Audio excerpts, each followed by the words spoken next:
جی، سوال پوچھا ہے کہ مسجد میں لوگوں کو سلام کرنے کا کیا حکم ہے۔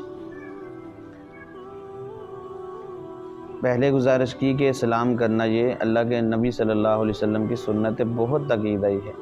لیکن یاد رکھیں ہر چیز کا ایک محل ہوتا ہے اور ہر سنت کا ایک ادب ہوتا ہے۔ جب چیز ادب سے باہر ہوتی ہے تو پھر وہ ثواب کی بجائے گناہ کے زمرے میں چلی جاتی ہے۔ عام طور پر مساجد میں کوئی بندہ تلاوت میں مصروف ہوتا ہے، کوئی ذکر اذکار میں مصروف ہوتا ہے، کوئی نماز پڑھ رہا ہوتا ہے، تو جو آنے والا ہے اس کو بلند آواز سے سلام نہیں کرنا چاہیے۔ کیونکہ سلام کرنا تو سنت ہے نا۔ یہاں اگر اس نے بلند آواز سے سلام کیا تو جو ذکر کر رہا ہے اس کے ذکر میں خلل واقع ہوگا،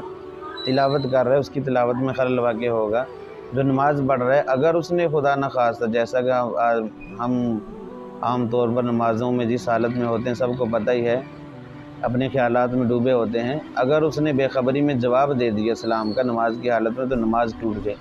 اب اس نماز کے ٹوٹنے کا سبب یہی بندہ بنا جس نے بلند آواز سے سلام کیا ہے،